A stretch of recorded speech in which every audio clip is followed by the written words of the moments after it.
Hello friends, how are you all? I hope you all are doing good. So आज हम लोग पढ़ेंगे एक बहुत ही ज़बरदस्त टॉपिक है, काफ़ी इंफॉर्मेटिव टॉपिक्स है, राइट? काफ़ी प्रैक्टिकल टॉपिक है। जो आप पढ़ोगे वही आपको ये मतलब जो आप पढ़ोगे अभी वो आपको प्रैक्टिकल लाइफ में काफ़ी काम लग सकता है। सो ये जो टॉपिक है जो हम पढ़ने जा रहे हैं फ्रेंड्स, वो MCQ के व्यू पॉइंट से काफ़ी इम्पोर्टेंट है, तो हर एक पॉइंट के ऊपर ध्यान देना, ठीक है? तो चलो आज पढ़ते हैं टैक्स ऑडिट। अब दोस्तों देखा जाए तो आप बोलोगे सर कितने ऑडिट होते हैं? भाई बहुत सारे ऑडिट है।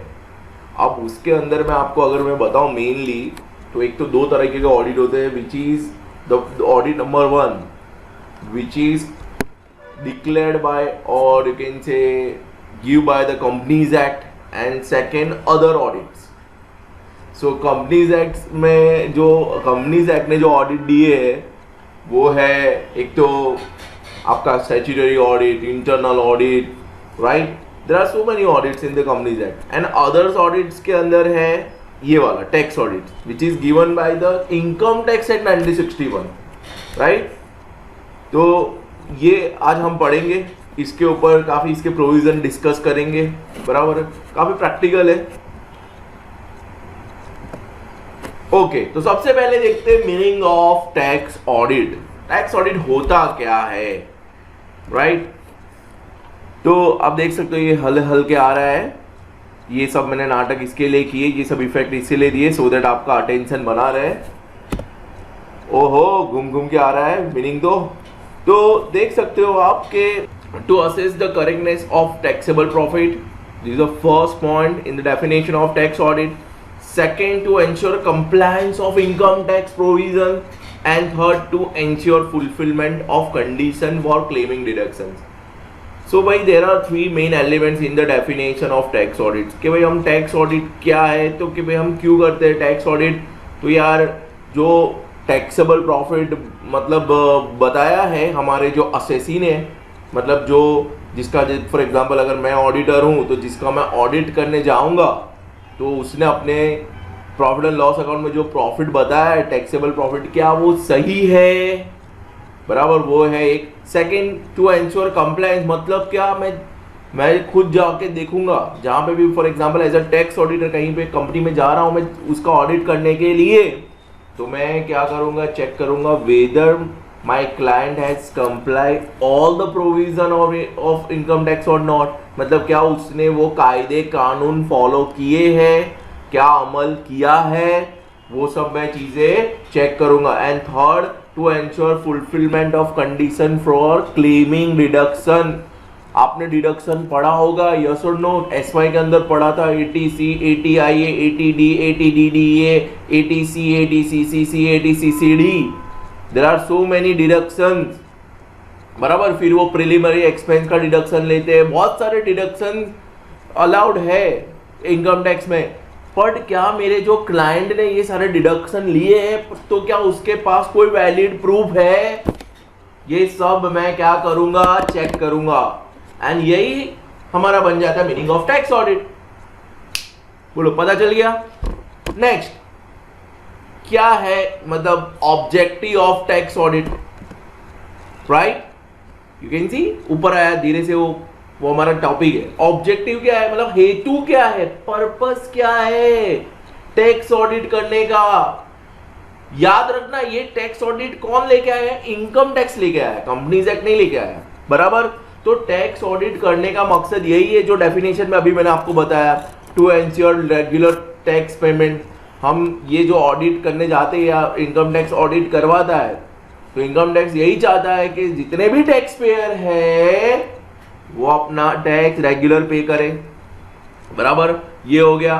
To check on fraud and people who avoid tax और हु इवेड टैक्स, मतलब उनके ऊपर हम नजर रखेंगे। इनकम टैक्स ऑडिटर के थ्रू नजर रखेगा कि कौन है जो फ्रॉड कर रहा है टैक्स पे करने में, कौन है जो अवॉइड कर रहा है, कौन है जो टैक्स की चोरी कर रहा है, ये भी एक मकसद है कि उनको पकड़ेंगे इनकम टैक्स और उनके पास से डबल टैक्स वसूल करेंगे। फिर है profit of true income and deduction, sorry not profit, proof of true income and deduction. तो भाई हमारे जो भी मतलब ये भी एक इनकम टैक्स का ऑब्जेक्टिव है कि लोगों ने डिडक्शन तो ले लिया है, बराबर। वो एक डिडक्शन था जहां पे वो हैंडीकैप होता है, पता है आपको 80E में शायद 80E या 80EE, I don't know right now perfectly, but ऐसा कोई डिडक्शन था कि जहां पे वो बंदा हैंडीकैप था और पूरा डिडक्शन लेता था। तो ऑडिटर एक्चुअली चेक कर दे कि सही में वो हैंडीकैप है, बराबर। वो पता है 40% डिसेबिलिटी, 80% डिसेबिलिटी, तो उसके प्रूफ देने पड़ते हैं भैया।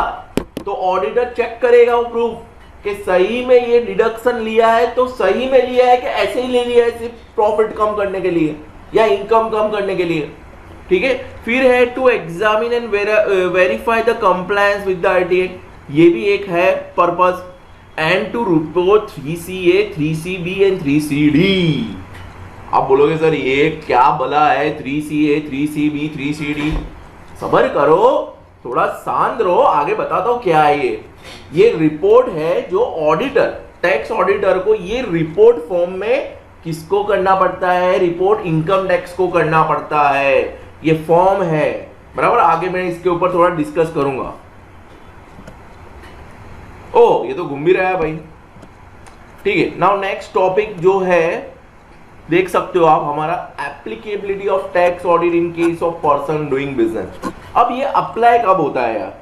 मैंने अभी बोला कि tax audit, tax audit, tax audit, पर ये सबको अप्लाई नहीं होता है। आप बोलोगे हाँ मजा आ गया, अब हम सर बच गए हम, पर इनकम टैक्स से यस बच गए हम, काफी लोग बच गए। तो कब एप्लीकेबल है टैक्स ऑडिट?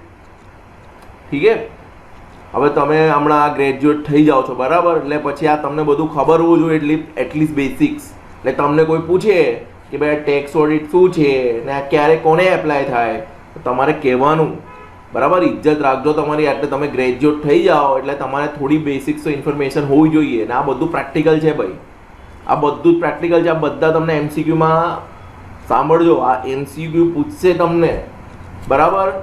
ઓકે, તો अब सवाल पैदा होता है कि यार टैक्स ऑडिट किसको एप्लीकेबल है? तो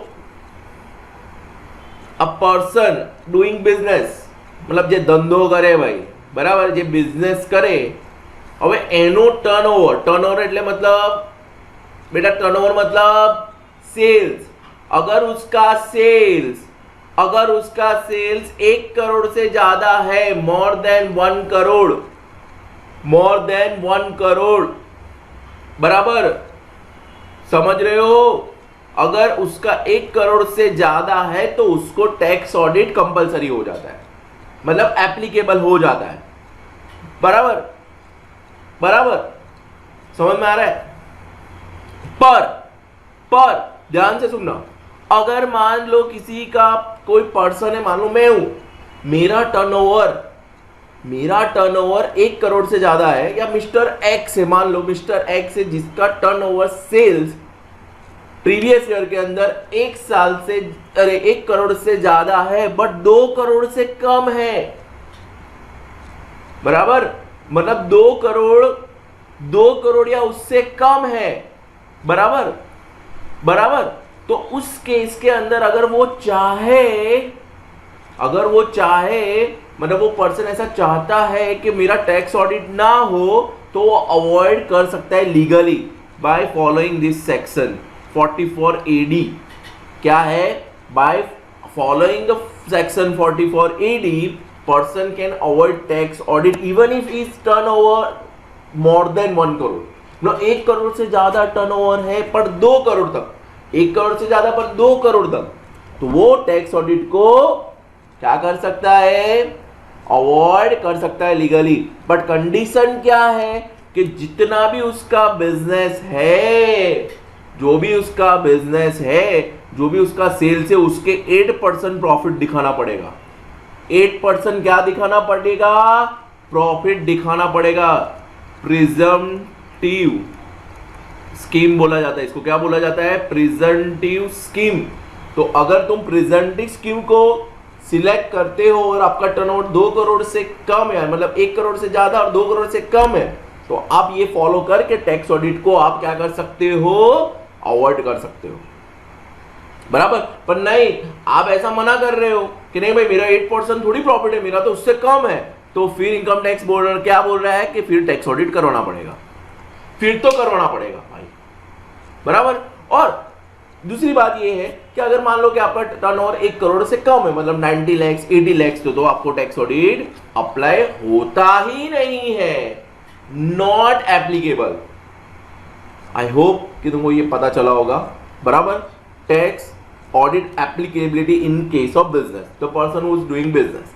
now next, tax applicability in case of person doing profession.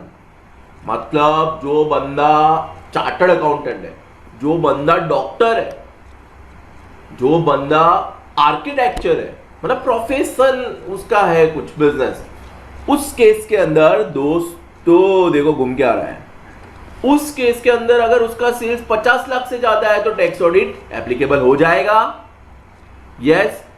और तब तो उसको कंपलसरी करवाना ही पड़ेगा टैक्स ऑडिट।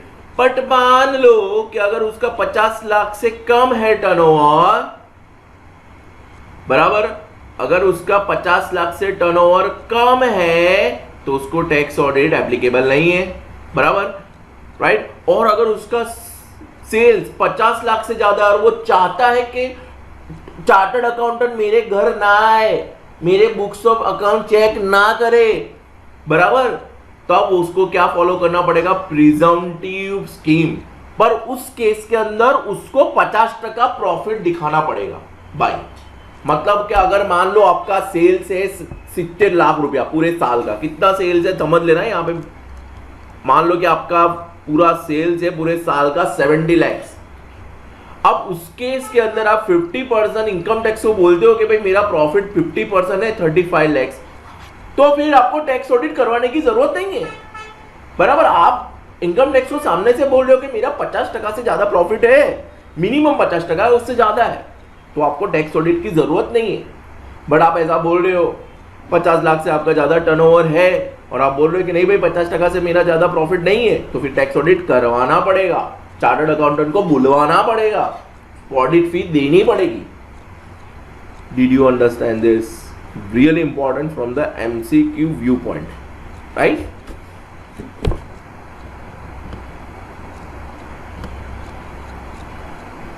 Okay, देख सकते हो आप धीरे से ऊपर से निकला एकदम कोबरा की तरह। Who can conduct tax audit?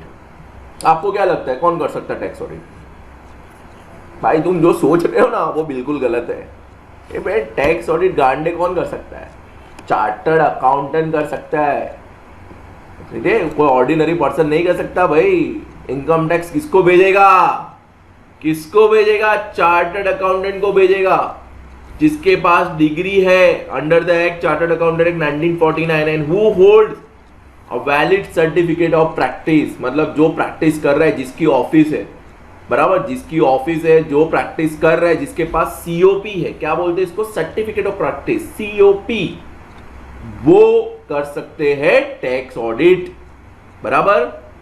कोई और नहीं कर सकता भाई, बराबर। इनकम टैक्स कंसल्टेंट है, सालों से उसकी ऑफिस है, पर वो चार्टर्ड अकाउंटेंट नहीं है, तो उसको नहीं कर सकते। वो एमसीक्यू में आएगा दोस्तों, ऐसा पूछेंगे तुमको कि बहुत सालों से वो इनकम टैक्स कंसल्टेंट है, क्या वो एलिजिबल है टैक्स ऑडिट करने के लिए? तो आपको लिखना है no, only chartered accountant, only chartered accountant, वो भी प्रैक्टिस में, एम्प्लॉई नहीं। बे समझना, समझ रहे हो मेरी बात? एम्प्लॉई नहीं, अगर सीए है और एम्प्लॉई है तो वो नहीं कर सकता टैक्स ऑडिट। कौन कर सकता है? जो प्रैक्टिस कर रहा है भाई। जे नौकरी करते हो ने चार्टर्ड अकाउंटेंट एनाથી ના થાય, બરાબર, પણ જે સીએ પ્રેક્ટિસ કરતો હોય એ જ કરે ભાઈ टैक्स ऑडिट, बराबर। अब ध्यान से आगे का टॉपिक, हाँ देखो ये सिंबल है दोस्तों, ये सीए का सिंबल है। मैं आपको एक बात बताता चलूं, मैं कोई भी सीए जो है अपने खुद के लोगो नहीं डेवलप कर सकते। वो कौन सा लोगो डेवलप कर सकते? ये जो दिया है ना, यही लोगो, यही लोगो। ये सीए भी ब्लू कलर में होना चाहिए, इसे ग्रीन कलर के टिक भी ग्रीन कलर ही होना चाहिए। इसके सब रीजन है, बराबर। बाद में फिर कभी डिस्कस करेंगे, फिर कभी बताऊंगा, पर यही लोगो होना चाहिए। Okay, next topic. ओहो, क्या घूम के आया। Who can not conduct tax audit. भाई कौन टैक्स ऑडिट नहीं कर सकता? मतलब डिस्क्वालिफिकेशन। सबसे पहले एसएससी हिमसेल्फ। सीधी सी बात है भाई, ये तो अभी बच्चों को भी बताया कि अगर मेरा खुद टैक्स ऑडिट हो रहा है और मैं ही इनकम टैक्स को बोलूँ कि देखो मैंने चेक कर लिया, इन शॉर्ट ये एसएससी खुद नहीं कर सकता। Second, in case of form any partner of the form, बराबर। मतलब कि अभी यहाँ पे जैसे कि ये हमारा यूविल क्लासेस है, बराबर। आपको पता है सागर सर चार्टर्ड अकाउंटेंट है। अब वो चार्टर्ड अकाउंटेंट है तो अब आप ऐसा नहीं कह सकते कि चलो सागर सर ही अपना कर लेंगे टैक्स ऑडिट यूविल का। नो, पार्टनर नहीं कर सकता, बाहर से बुलाना पड़ेगा, बाहर से बुलाना पड़ेगा, इंडिपेंडेंट पर्सन को बुलाना पड़ेगा। कौन बोल रहा है? मोहसिन सर नहीं बोल रहे, इनकम टैक्स ऐसा बोल रहे हैं, बराबर। फिर है इन case of AOP any member of the association, मतलब एसोसिएशन ऑफ पर्सन है और वही एसोसिएशन का कोई मेंबर बोले कि चलो मैं ही अपना ऑडिट कर लेता हूं अपने एसोसिएशन का, तो नहीं, इनकम टैक्स से मना गया है। नहीं कर सकते हो, बाहर से बुलाना पड़ेगा किसी चार्टर्ड अकाउंटेंट को जो ईओबी का मेंबर ना हो। फिर है इन case of HUF member of the family. भाई हिंदू अनडिवाइडेड फैमिली है, अब उनका ही कोई मेंबर है तो क्या वो ऑडिट कर सकता है? भले नहीं चार्टर्ड अकाउंटेंट भी क्यों ना हो, भले उसकी प्रैक्टिस क्यों ना हो, नहीं कर सकता भाई। वो एचयूएफ का मेंबर है, वो एचयूएफ का नहीं कर सकता, बाहर से बुलाओ, दूसरे को बुलाओ, वो नहीं कर सकते। तो ये भी आएगा एमसीक्यू में, बहुत सारे क्वेश्चन बन सकते हैं दोस्तों, बराबर। वो थोड़ा ब्रॉडली बताएंगे कि ए है, बी है, ऐसा सब बताएंगे तुमको। पार्टनर और हु इज एम्प्लॉयमेंट और एन ऑफिसर और एम्प्लॉय ऑफ एन एसएससी, बराबर। मान लो रिलायंस कंपनी है, रिलायंस कंपनी का अगर पार्टनर है वो खुद भले चार्टर्ड अकाउंटेंट हो यार, क्या फर्क पड़ता है, तो भी वो टैक्स ऑडिट नहीं कर सकता। फिर रिलायंस कंपनी का जो नौकरी करता है रिलायंस कंपनी के अंदर वो चार्टर्ड अकाउंटेंट है, तो क्या वो रिलायंस कंपनी का टैक्स ऑडिट कर सकता है? नहीं कर सकता। ऑफिसर नहीं कर सकता, एम्प्लॉय नहीं कर सकता, सीए और नॉन सीए नहीं कर सकता tax audit. Internal auditor of the company, बराबर। भाई 31 दिसंबर 2008 के बाद ये रूल्स आया है, मतलब 2008 से पहले, मतलब 31 दिसंबर 2008 से पहले क्या था? Internal auditor can be tax auditor, मतलब इंटरनल ऑडिटर टैक्स ऑडिट पर बन सकता था, बट उसके बाद कंपनीज एक्ट ने मना कर दिया, हमें ना चाले, वो कही दी कंपनी है, अब नहीं। अब इंटरनल ऑडिटर है तो अब वो टैक्स ऑडिटर सेम नहीं होना चाहिए, दूसरा कोई लगाओ, दूसरे कोई बंदे को मंगाओ, बराबर। फिर उसके बाद है chartered accountant who right the books of SSC, बराबर। अब यूविल हमारा प्राइवेट लिमिटेड है, कंपनी है, अब उसके books of account ABC chartered accountant ने लिखे हुए, मतलब अकाउंटिंग કર્યું છે यूविल क्लासेस प्राइवेट लिमिटेड નું। नाउ एबीसी जो फॉर्म है चार्टर्ड अकाउंटेंट, वो यूविल का टैक्स ऑडिटर नहीं बन सकता, बराबर, क्योंकि उसने अकाउंट्स लिखे हैं। ठीक है, next topic, who can appoint tax auditor. भाई पहला में खबर पड़ी ने, ओके। नेक्स्ट टॉपिक है, ध्यान से। अगले टॉपिक की बात करूं मैं तो अगले टॉपिक के अंदर भाई क्वालिफिकेशन क्या था, मतलब कौन बन सकता है ऑडिटर, तो के भाई चार्टर्ड अकाउंटेंट। कॉस्ट अकाउंटेंट पर ना चाले, कंपनी सेक्रेटरी पर ना चाले, ओनली चार्टर्ड अकाउंटेंट। खबर पड़ी? Did you understand this? और फिर कौन सा होना चाहिए टैक्स ऑडिटर? इंडिपेंडेंट होना चाहिए, कोई रिलेटेड कोई नहीं होना चाहिए, officer, employee, member of HUF, member of AOP कोई नहीं होना चाहिए, इंडिपेंडेंट होना चाहिए, इंडिपेंडेंट। ओके ओके, ये टॉपिक ध्यान से देखना दोस्तों। Who can appoint tax auditor? तो भाई अगर कंपनी है, देखो ये हल रही है कंपनी धीरे धीरे, हाँ ला તમને ખબર પડે કે આ ટોપિક ચાલે છે ભાઈ, इसलिए मैंने ये सब एनिमेशन इफेक्ट दी हुई है। अगर कंपनी का टैक्स ऑडिट होगा और उसको टैक्स ऑडिटर अपॉइंट करना है, चाहे उनकी हेड ऑफिस के लिए चाहे उनकी ब्रांच है, बराबर, उस सब केस के अंदर, वो सभी केस के अंदर ध्यान से सुनना, कौन अपॉइंट करेगा टैक्स ऑडिटर को? बीओडी। बीओडी के माने बोर्ड ऑफ डायरेक्टर। एमडी का मतलब क्या? क्या? Managing director. कुछ और मत सोच लेना, ठीक है। अब नेक्स्ट है फर्म।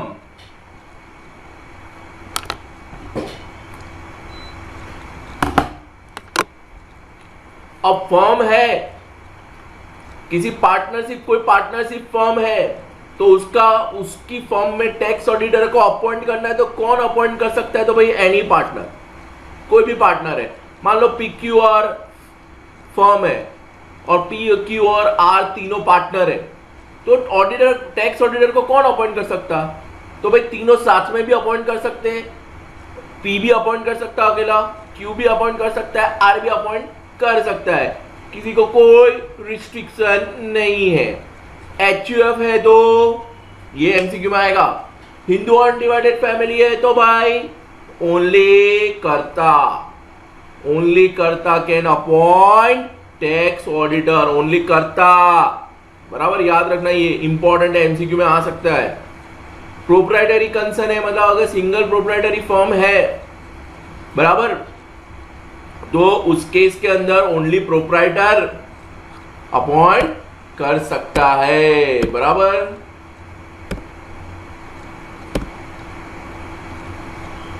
समझ में आ गया? ये इंपॉर्टेंट है, बराबर। नेक्स्ट टॉपिक,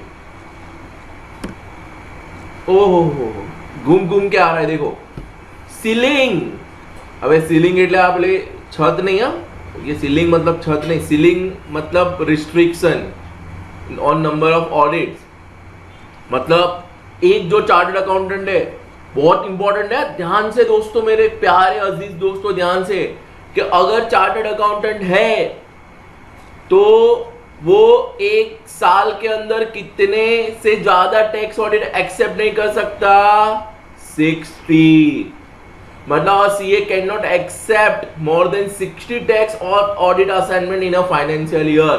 मान लो अगर मैं हूं चार्टर्ड अकाउंटेंट, मैं प्रैक्टिस कर रहा हूं, तो मैं एक साल के अंदर 60 टैक्स ऑडिट ही ले सकता हूं, उससे ज्यादा नहीं ले सकता, बराबर। भाई બીજાને પણ મોકો આલવાનો, કમાવાનો બીજાને મોકો આલવાનો, પોતે નહીં લેવાનો બધા પૈસા, बराबर। ये ऐसा सोचना किसका है? मेरा नहीं है। इनकम टैक्स ऐसा सोच रहा है कि भाई सबको इक्वल अपॉर्चुनिटी मिलनी चाहिए पैसे कमाने की। और अगर आपका फर्म है, देखना इस पे MCQ बनेगा, अगर in case of the firm of chartered accountants the specified number of 60 tax audit assignments is to be counted for every partner of the firm. अब मैं इसको आपको देसी लैंग्वेज में थोड़ी समझाता हूँ कि मान लो अगर 3 पार्टनर है, A, B और C, ये चार्टर्ड अकाउंटेंट ने प्रैक्टिस करते मिल के, तो A ले सकता है 60, B ले सकता है 60 और C ले सकता है 60 टैक्स ऑडिट असाइनमेंट। मतलब पूरे पार्टनर मिला के कितने ले सकते हैं? 180। इससे ज्यादा वो लोग टैक्स ऑडिट असाइनमेंट नहीं ले सकते। ये मैंने नहीं बोला है, इनकम टैक्स ने बोला है, ठीक है। नेक्स्ट, ओहो ऐसा देखो ऊपर आ रहा है धीरे धीरे, क्या बात है। Tax audit report under section 44 AB। अब ध्यान से दोस्तों, जो कुछ भी कर रहे हो, गर्लफ्रेंड बॉयफ्रेंड को चैटिंग कर रहे हो, तो बंद करके यहाँ पे देखो, बराबर। एग्जाम बहुत नजदीक है। और 7 हैबिट्स ऑफ हाईली इफेक्टिव जो बुक है, उसमें क्या लिखा है कि भाई सबसे पहले जो प्रायोरिटी का काम है वो करो, तब आप सक्सेसफुल बनोगे। चलो, तो अब ये रिपोर्ट है, और मैंने आपको बताया ऑब्जेक्टिव के अंदर कि 3 रिपोर्ट है, 3CA, 3CB और 3CD। अब दोस्तों सेक्शन 44 AB में 3 रिपोर्ट है, यस बेशक 3 रिपोर्ट है, लेकिन फ्रॉम 3CA किसको एप्लीकेबल होगा? ओनली कंपनीज को। जो 3CA फॉर्म है, मतलब ये 3CA में फॉर्म में रिपोर्टिंग किसको करना पड़ेगा? ओनली कंपनीज को, मतलब private limited company, public company, जो कंपनी है उनको, बराबर। और 3CB किसको एप्लीकेबल है? Other than company, other than company, मतलब पार्टनरशिप फर्म हो गया, सोल प्रोप्राइटर हो गया, LLP हो गया, लिमिटेड लायबिलिटी पार्टनरशिप फर्म हो गया, उनको किस चीज में रिपोर्ट करेंगे? 3CB में। और 3CD is for all, for all मतलब 3CD सबके लिए एप्लीकेबल है, चाहे कंपनी हो चाहे फर्म हो, कोई भी हो। समझ में आ गया? सच पक्का पता चल गया? एक और बात, अगर आप पार्टनरशिप फर्म हो, ध्यान से देखना, तो आपका जो टैक्स ऑडिटर है वो कैसे रिपोर्ट करेगा?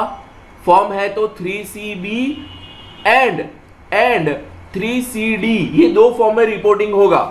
अगर आप कंपनी हो, अगर एसएससी कंपनी है, तो 3CA एंड 3CD, ये दो चीजों में रिपोर्टिंग होगा, बराबर। समझ में आ गया? अच्छा, आप बोलोगे सर ये 3CD क्या है? CD એટલે પેલી કોમ્પેટિક્સ ના બકા, ये नहीं, CD एक फॉर्म है, एक फॉर्म હોય, फॉर्म। जैसे कि आप MS यूनिवर्सिटी में एडमिशन फॉर्म कैसा होता है? फिक्स होता है, जो डिटेल्स मांगी होती है वो भरनी पड़ती है। वैसे ये 3CD, 3CA और 3CB है, इसके अंदर डिटेल्स भरनी पड़ती है, जो बोला है वो फिल करना पड़ेगा। वो कौन फिल करेगा? Chartered accountant, tax auditor. समझ में आ रहा है? जो जो इंफॉर्मेशन है सब देनी पड़ेगी। ये 3CD के अंदर 32 क्लॉज आते हैं टोटल, बराबर। उसके अंदर सब रिपोर्टिंग करना होता है। आपके कोर्स में नहीं है, सिलेबस में है, तो तुम्हें टेंशन ना लेता, पर आज ये वस्तु है, this is really really important, बराबर। MCQ के व्यू पॉइंट से काफी इंपॉर्टेंट है, तो ये ध्यान रखना। अब आते हैं, देखो क्या है? पेनल्टी। ओहो, आ रहा है पेनल्टी ऐसे। Okay, penalty in case of non compliance, એટલે ભાઈ તમે આ ફોલો ના કરો, that means if you are contravene the provision of income tax act 1961, तो सीधी सी बात है, पेनल्टी तो वसूल करेंगे ही।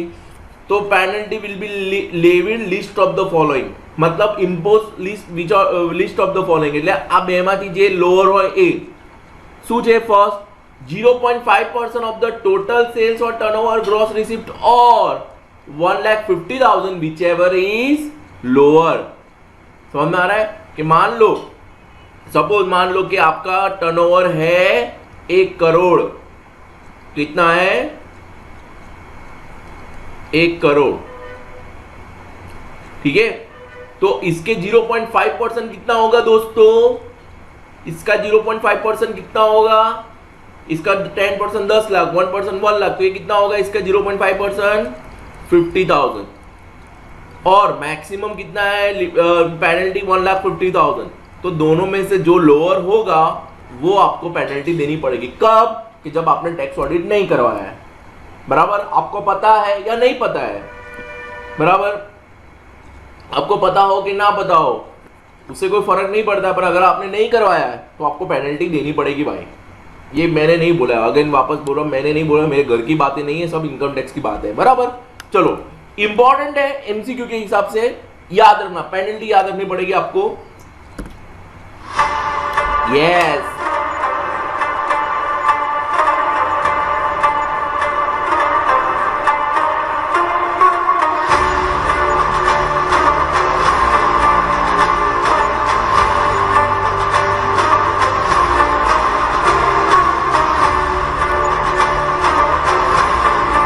भाई।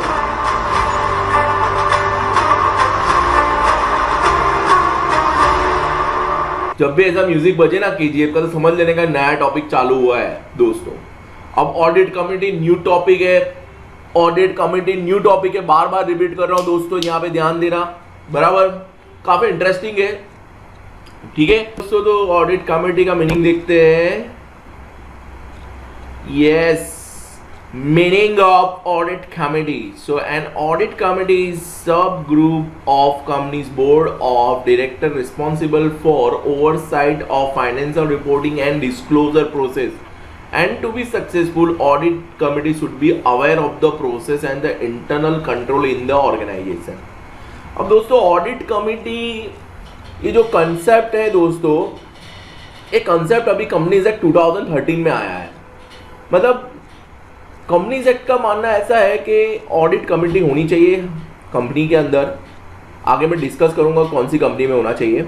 मतलब ऑडिट कमिटी क्या होता है कि कंपनी कम्युनिटी मतलब बनाती है, जिसके अंदर मतलब जो मेंबर्स होते हैं वो कमेटी मेंबर वो होते हैं और वो लोग ही सब कुछ कर दे. मतलब सब कुछ मतलब जैसे कि ऑडिटर का नाम रिकमेंड करना बोर्ड ऑफ डायरेक्टर्स को, राइट. फिर जब एजीएम आता है मतलब एनुअल जनरल मीटिंग आती है, तब वो जो मतलब नाम जो होते हैं ऑडिटर्स के उसमें से शेयर होल्डर सिलेक्ट करते हैं.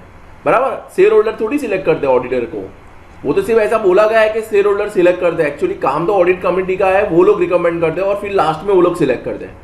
बराबर, लेकिन काम ऑडिट कमेटी का होता है. फिर रेम्यूनरेशन डिसाइड करना, एवरीथिंग, इंटरनल कंट्रोल सिस्टम के ऊपर नज़र रखना कंपनी के, वो सब काम ऑडिट कमेटी का है. अब दोस्तों ध्यान से कि ये ऑडिट कमेटी किसको एप्लीकेबल है. बराबर, अभी हमने डिस्कस तो कर लिया कि ऑडिट कमेटी. अब ये किसको एप्लीकेबल है. बराबर, तो ऑडिट कमेटी जो है वो लिस्टेड कंपनी को तो है ही टैक्सेबल. बराबर, irrespective of the paid up share capital, irrespective of the anything. जैसे ही कंपनी लिस्टेड है उसको तो कंपलसरी है. ध्यान से, जो कंपनी लिस्टेड है उसको कंपलसरी ऑडिट कमेटी बनाना है. बराबर, और जो अनलिस्टेड कंपनीज है मतलब पब्लिक कंपनीज है, बराबर, पब्लिक कंपनीज जो है, अगर ध्यान से सुनना, उनका paid up share capital greater और इक्वल 10 करोड़ है, मतलब 10 करोड़ या उससे ज्यादा. अगर ये नहीं है पर मान लो टर्नओवर 100 करोड़ या उससे ज्यादा है, अगर ये नहीं है, मान लो अगर उनकी आउटस्टैंडिंग लोन और बोरोइंग्स या डिपॉजिट 50 करोड़ या उससे ज्यादा है, तो उन्हें ऑडिट कमेटी कंपलसरी बनाना पड़ेगा. दोस्तों याद रखना, तीनों में से कोई भी एक कंडीशन भी सेटिस्फाइड होती है तो ऑडिट कमेटी बनानी पड़ेगी.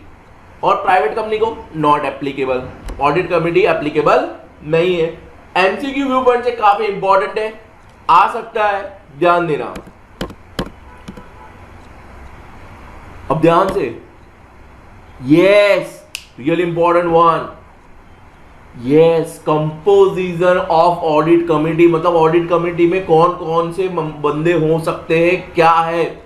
सो कंपनीज एक्ट में 3 गाइडलाइंस दिए, उसको मद्देनजर रखते हुए, उसको ध्यान में रखते हुए हमको क्या करना है, ऑडिट कमेटी बनाना है. मतलब मान लो कि अगर आपकी कंपनीज के अंदर मान लो कितने हैं, मान लो कंपनीज चाहती है कि वो 10 मेंबर की ऑडिट कमेटी बनाए. कितने मेंबर की, 10 मेंबर की. तो उसमें मिनिमम कितने डायरेक्टर होने चाहिए, 3 डायरेक्टर होने चाहिए. ज्यादा हो सकते हैं पर 3 को डायरेक्टर रखो, भले दूसरा ऑफिसर हो या कुछ भी हो, पर 3 तो डायरेक्टर होने चाहिए. और वो डायरेक्टर में भी मेजोरिटी इंडिपेंडेंट डायरेक्टर होने चाहिए, जो इंडिपेंडेंटली वर्क करते हो कंपनी के अंदर. बराबर, तो अगर 3 डायरेक्टर, आप 10 मेंबर के अंदर अगर आप 3 डायरेक्टर रखते हो, 3 डायरेक्टर, तो उसमें 2 इंडिपेंडेंट होने चाहिए, 1 डिपेंडेंट चलेगा, और बाकी के दूसरे 7 आपके ऑफिसर्स या कोई भी हो सकता है. बराबर, तो याद रखना, एमसीक्यू पूछ सकते हैं. बराबर, और ऐसे बंदे होने चाहिए जिनको फाइनेंशियल स्टेटमेंट पढ़ना आना होना, मतलब ऐसे बंदे होने चाहिए जिनको फाइनेंशियल स्टेटमेंट रीड करना आता हो. फिर ऐसा ना हो कि साइंस के बंदे को ले लिया आपने, बराबर, सर्जन को उठा के लेके आए, वो नहीं चलेगा भाई. अपने तो वही चलेगा जो अकाउंट को समझता हो. ठीक है, next, yes, this is important one, audit committee responsibility क्या है, तो कि भाई रिकमेंडेशन करना, नाम, recommendation of auditor and remuneration. मैंने अभी आपको बताया कि ऑडिट कमेटी का काम ही क्या है कि वो नाम रिकमेंड करते. जब भी एजीएम होगा, एनुअल जनरल मीटिंग होगा दोस्तों, तो वहां पे ऑडिट कमेटी अच्छे ऑडिटरों का नाम देते हैं और बोर्ड ऑफ डायरेक्टर को नाम देते हैं, और फिर शेयर होल्डर उनको सिलेक्ट करते हैं एनुअल जनरल मीटिंग में. फिर दूसरी उनकी रिस्पॉन्सिबिलिटी क्या है, मतलब आप इसको फंक्शन भी बोल सकते हो उनके, कि भाई वैल्यूएशन ऑफ असेट्स की वैल्यू करवाना, अगर मार्केट वैल्यू बढ़ गई है कुछ हो गया है तो उसका रीवैल्यू करवाना।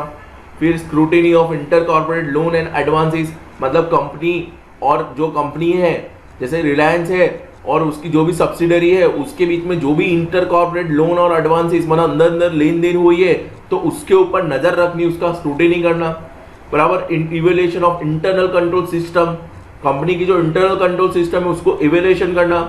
Examination of financial statement and auditor reports, जो ऑडिटर आए उन्होंने जो भी ऑडिटर रिपोर्ट बनाया है वो रिपोर्ट को क्या करना, एग्जामिन करना। पता है ना auditor reports, disclaimer of opinion, modified report, ये रिपोर्ट वगैरह, बराबर, वो सब ये लोग चेक करेंगे।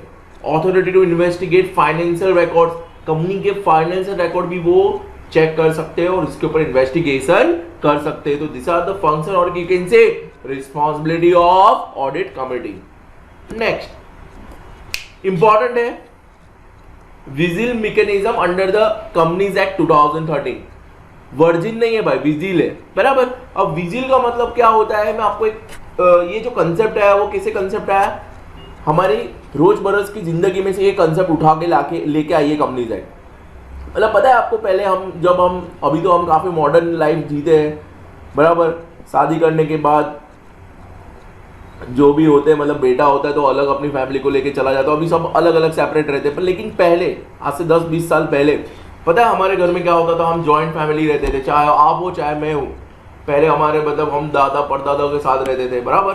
मतलब दादा और बहुत सारे बेटे, उनकी बहुआ, उनके बच्चे सब साथ में रहते थे, मतलब हम साथ है, इन शॉर्ट, राइट। तो वैसे हम रहते थे।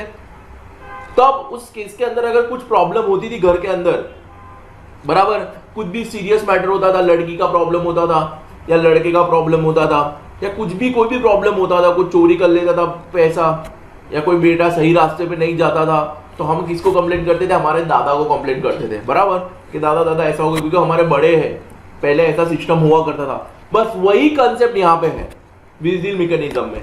तो विजिल मैकेनिज्म क्या है कि अगर कंपनी के अंदर कुछ फ्रॉड हो रहा है या कुछ अनएथिकल चीजें हो रही है, स्कैम हो रहा है, तो इसका रिपोर्ट करना पड़ेगा, बराबर। डायरेक्टर और employ to report concern about the unethical behaviour, fraud, violation of the companies code of conduct, बराबर। अगर कोड ऑफ कंडक्ट का मतलब होता है रूल्स और रेगुलेशन ऑफ कंपनीज, अगर उसको कोई ब्रेक करता है, कोई फ्रॉड करता है कंपनी के अंदर, कोई अनएथिकल बिहेवियर हो रहा है या अनएथिकल चीजें चल रही है कंपनी में, तो डायरेक्टर या एम्प्लॉय कोई भी इसको रिपोर्ट कर सकते हैं, बराबर। वो ऑडिट कमेटी को भी रिपोर्ट कर सकते हैं, वो मेन डायरेक्टर को भी रिपोर्ट कर सकते हैं, बट हाँ उनको रिपोर्ट करना है, राइट। विजिल मैकेनिज्म की भी है, कमेटी बना सकते हैं, लेकिन आपको कोर्स में नहीं है। बाकी उसके अंदर भी है, लिस्टेड कंपनी को एप्लीकेबल है, फिर किसी का आउटस्टैंडिंग लोन 100 करोड़ या उससे ज़्यादा है तो उसको भी एप्लीकेबल है, लेकिन वो आपके कोर्स में नहीं है, तो उसके अंदर मैं जाना नहीं चाहता हूँ। ओके दोस्तों, आई होप ये इतने जो हमने टॉपिक पढ़े, टैक्स ऑडिट, फिर में हमने पढ़ा ऑडिट कमेटी, ये विजिल मैकेनिज्म, तुमको पता चल गया होगा, राइट। एमसीक्यू आएंगे इसके अंदर से, तो ये वीडियो को खास करके ध्यान से देखना। Okay, bye all of you, take care, दुआ में खास याद रखना।